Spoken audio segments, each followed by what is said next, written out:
I almost left after 20 minutes. By the 25th minute, I had checked my phone so many times that the battery had dropped from 80% to 43%. The waiter had already asked twice if I wanted to order something besides water. The couple at the next table had finished their appetizers and moved on to dessert. Outside the restaurant window, a light spring rain tapped softly against the glass, and by the 30th minute, I was convinced my blind date wasn't coming. If you believe in kindness and second chances, please like, comment, share, and subscribe to Kindness Corner. My name is Nolan, and at 34, I wasn't exactly excited about blind dates anymore. This one had been arranged by my co-worker, Priya, who insisted her cousin would be perfect for me. She is funny, Priya had said, and she actually listens when people talk. I remember laughing at that. It sounded less like a compliment and more like a rare personality trait these days.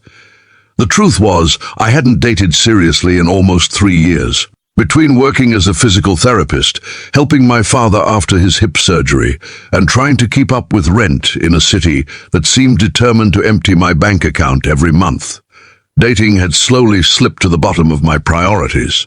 Still, something about Priya's confidence convinced me to say yes.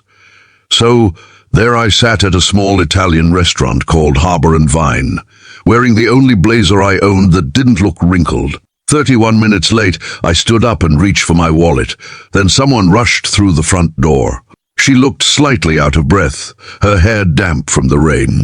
She wore a pale blue dress under a grey coat and carried an expression somewhere between embarrassment and exhaustion. Her eyes found mine immediately. "I am so sorry," she said. Then she paused, studying my face for a second, and smiled. "You have kind eyes." Of all the things I expected to hear that night, it wasn't that. Not, "Sorry I am late." Not, "You must be Nolan." Not even "Traffic was terrible." Just that. "You have kind eyes." I didn't know what to say, so I laughed awkwardly and sat back down. Her name was Tessa. As we ordered dinner, she explained why she was late. Her younger brother had called during her drive.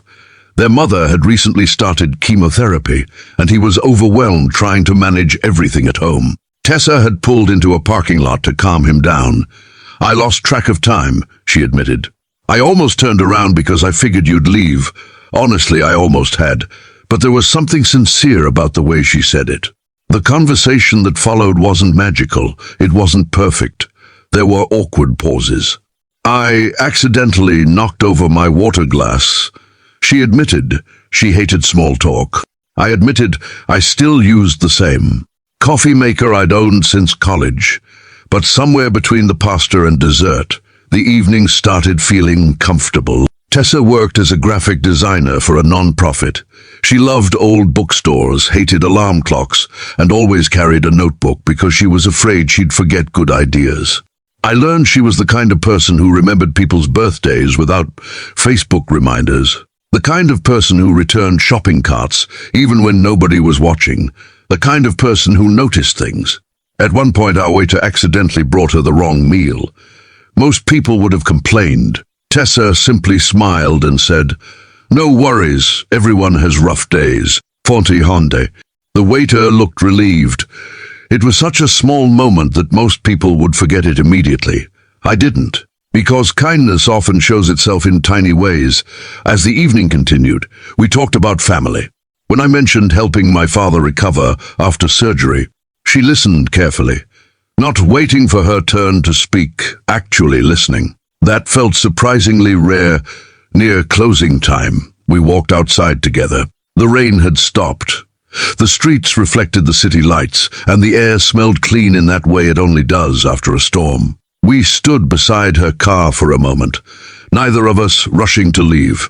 Then Tessa told me why she'd noticed my eyes when she first walked in.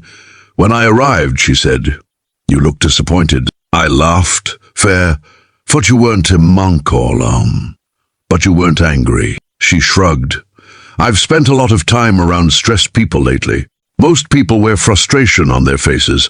You looked hurt, maybe, but not mean." I didn't know how to respond, because the truth was I'd been disappointed. But hearing her say that made me realize something. Kindness isn't pretending everything is okay. It is choosing not to pass your frustration onto someone else. We started seeing each other after that, slowly. No dramatic movie moments. No perfect fairy tale. Just coffee dates, grocery store runs, helping her mother during treatments, and long conversations that stretched past midnight. Life remained messy. Bills still arrived. Cars still broke down. Work still got stressful.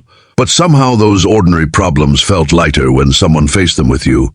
Comment: kindness still exists if you believe even one good act can change someone's life.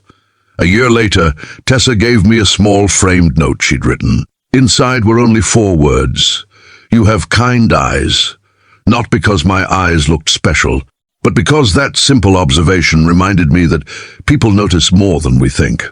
The way we treat strangers, the patience we show when nobody rewards it, the grace we offer when life makes us tired.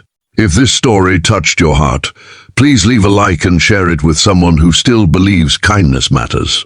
Because sometimes the most important thing we give another person isn't money, advice, or grand gestures. Sometimes it is simply choosing kindness during an ordinary moment when nobody expects it. And every now and then, that small choice becomes the beginning of something beautiful.